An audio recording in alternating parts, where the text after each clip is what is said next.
Iniciamos en clave mediática para conocer la actualidad que hace noticia en América y en el resto del planeta. Empecemos con las portadas. Por supuesto, empecemos con Ecuador. El universo de Guayaquil, alejado bastante de la realidad en cuanto a la imagen de lo ocurrido la tarde-noche de ayer. Lamentablemente la situación de Ecuador se agrava, lo habíamos anunciado de alguna u otra manera, en vista de que no hay puentes de diálogo ni canales de comunicación directos que puedan ayudar a resolver esta situación. Evidentemente la reacción policial fue furibunda ante esa enorme manifestación que se aprecia ahí, prácticamente al pie de las instalaciones de la Asamblea Nacional, desde donde habíamos hecho un reporte hace pocos días atrás. La reacción fue brutal. El argumento de la policía es que mientras estaban las mujeres indígenas y campesinas reclamando el ingreso, porque el presidente de la Asamblea había dicho que daba una audiencia general a la dirigencia indígena, pues soltaron los gases y se desató la violencia en esa zona. El titular, pues sí, esa es la realidad, no hay acuerdo entre indígenas para el diálogo. Entre indígenas, la pregunta es, ¿entre ellos? ¿O es que el gobierno no tiene ninguna voluntad de diálogo y que garantice? Pero es que la estigmatización es impresionante. Es verdad, se ha desatado todo el racismo, la furia xenófoba en Quito particularmente. Organizaciones de la sociedad civil y las iglesias del país proponen al gobierno, a la CONAIE y a los movimientos sociales una tregua para solucionar la crisis. Ya, ¿quiénes son esas organizaciones? ¿Qué rol ha jugado la iglesia? ¿Qué tipo de legitimidad tiene frente al movimiento indígena si no es el mismo que juega con respecto al relato que juegan con respecto a lo que dice la prensa oficial, la prensa llegada a Lazo y el propio Lazo? Entonces, ¿quién puede confiar que esa tregua, esa posibilidad de diálogo no esté marcada porque se sienten y después no se cumpla absolutamente nada? Ese es el debate político de fondo. Pero bueno, la portada al menos muestra en este sentido la dimensión de la manifestación. Solamente en ese espacio que ustedes pueden ver ahí habrá alrededor de unas 3.000 a 4.000 personas. Hacia el costado izquierdo de la fotografía, hacia abajo como hacia la derecha y hacia arriba, había un número más o menos igual o superior, lo cual da muestra de que en esa zona, en ese momento, a esa hora, alrededor del mediodía, 3 de la tarde o 2 de la tarde de Ecuador, había unas 20.000 a 25.000 personas instaladas en toda esa zona. La represión fue fuerte, ya veremos más adelante, hay oficialmente 4 muertos, se habla incluso de hasta 7, si es que no se registran adecuadamente esas muertes como producto de la manifestación. Heridos, más de 150 hasta esta hora, policías también, 14 o 18 policías heridos también, hay que destacar, hay que señalar, y esa es la situación actual. Pasamos a las portadas, empezamos con de otros países, por supuesto.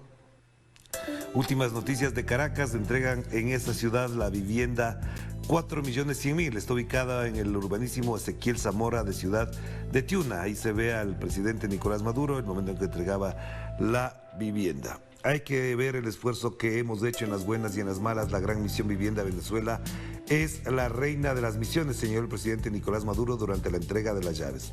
El reto ahora es construir ciudades socialistas, agregó el mandatario. Por supuesto, importante todo esto, que en otros países no lo va a haber. Vamos a la portada del Mercurio.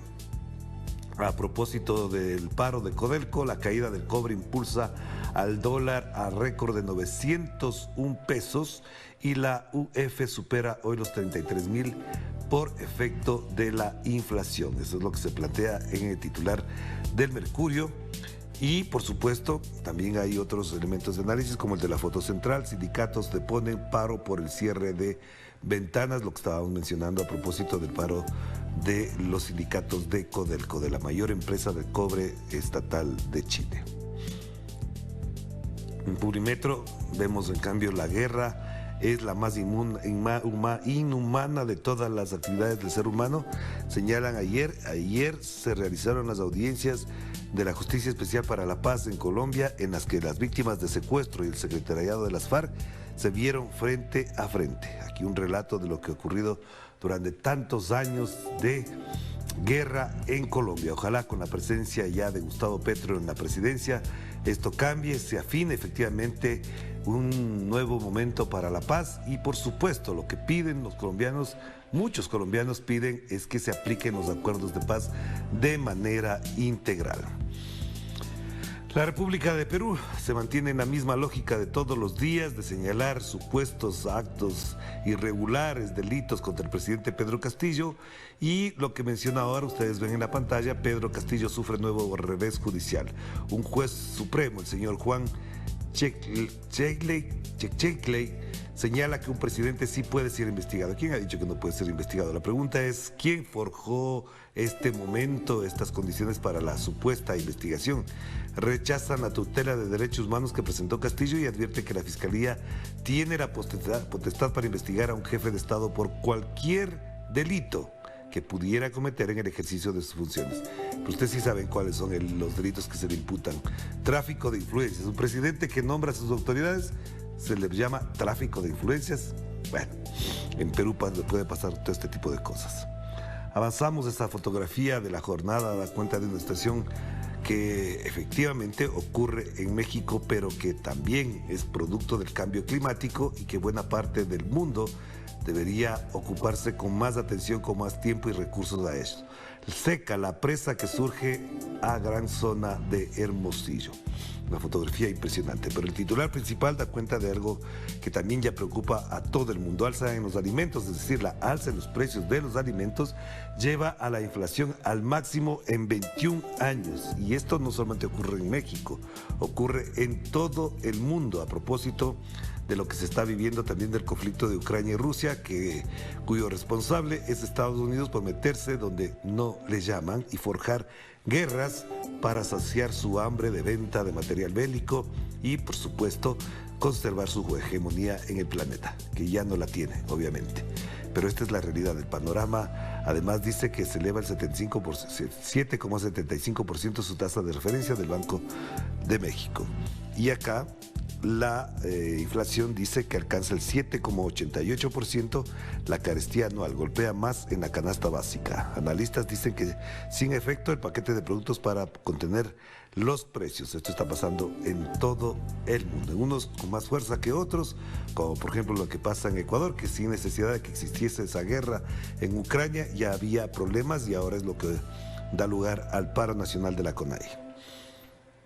Y aquí, parte del mismo problema, España tendrá 7.800 millones de euros más en los fondos europeos.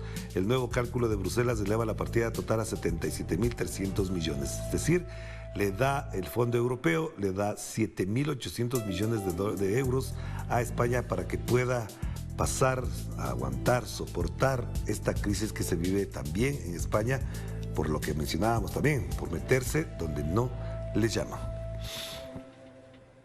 Y esta fotografía es muy importante tenerla presente porque es el encuentro, como lo destaca Telesur en su portal. Gustavo Petro y Iván Duque se reúnen para abordar la transición del poder en Colombia. Esta es la fotografía que ayer obviamente fue motivo de incluso de algunos memes en Colombia. El presidente electo y su compañera de fórmula asimismo se reunieron este jueves con congresistas para consolidar un frente nacional. Además ya recibieron las credenciales de presidente y vicepresidenta electos, es decir, que pueden ejercer el cargo desde el 7 de agosto. La imagen es decidora porque el señor Gustavo Petro como que tomando distancia del señor Iván Duque, por si las moscas. En el costado derecho, más información, reclaman se proteja a los comuneros del norte del Cauca en Colombia. El presidente Maduro devela hito en gran misión vivienda en Venezuela, que ya lo mencionábamos, y eligen a Dicton Michel como nuevo primer ministro de Granada. Lo informamos ayer oportunamente también en los espacios informativos de Telesur. Y aquí la noticia que siempre sostiene a la agencia EFE, el Senado de Estados Unidos vota a favor de aumentar el control sobre las armas. Ahí hay un gran debate en Estados Unidos, que dice la información para tenerlo presente.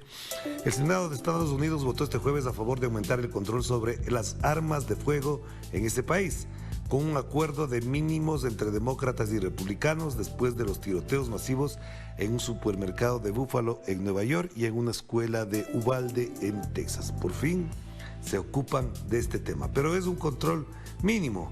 La crítica que hay es que este tema no pasa por solamente regular sino porque hay que tratar de controlar a cabalidad todo lo que tenga que ver con el uso de armas de fuego de alto calibre en todo el país. Y eso es uno de los grandes debates, porque hay estados de los Estados Unidos que se negarían a este tipo de reformas y de planteamientos que están en este momento en el Senado. Pero bueno, esta es otra discusión de orden más legal. Lo importante es que se discuta al menos que el uso libre, la venta libre de armas no le está garantizando a los Estados Unidos ningún tipo de seguridad.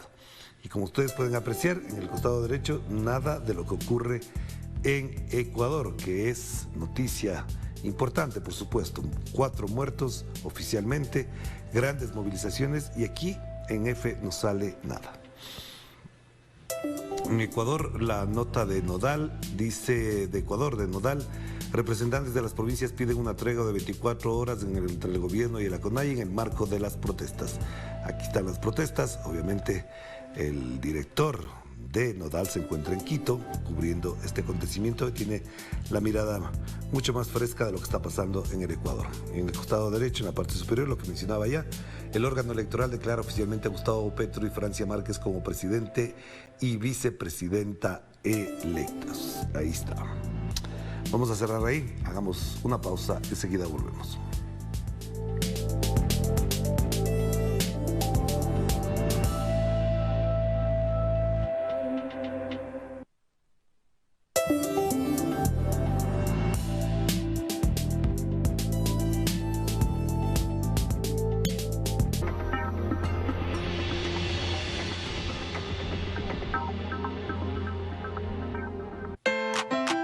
Un canto por la América Unida. Mira, que lo escuchan ahí arriba. ¡Vamos! Somos la tierra, somos la arcilla, la esperanza que brota y germina. 500 años nos han pisoteado, aquí seguimos, de aquí no nos vamos. América, América, América, lindísimo continente se levanta, unido que no calla. América, América, lindísimo continente se levanta, unido que no calla. Pueblo latino, vamos para adelante, tumbando fronteras, somos gigantes, nadie se rinde, vamos para arriba, esa tierra es tuya y también es mía. Pueblo mestizo, guerrero y solidario, aquí nadie es extraño, aquí somos hermanos. Todos los países digan presente, Venezuela y Cuba presente, Nicaragua, Honduras presente, el Caribe entero. América, América, se levanta, pueblo unido que no calla, no se detiene. América, América, América, se levanta, pueblo unido que no calla. Soy Tupacatari, soy Hueca puro, 5 siglos resistiendo el atropello y el abuso. El Avia Yala reflorece junto al alba, sigue un solo continente porque rayos nos separa. Con Sucre y Bolívar seguimos pa'lante, pa' encima latino, no hay visa que nos pare. Desde la Patagonia hasta el Río Bravo, los latinos levantamos la mano. América, América, lindísimo continente se levanta, unido que no calla. América, lindísimo continente se levanta, unido que no calla. México y Bolivia, Puerto Rico libre, todo el continente latino.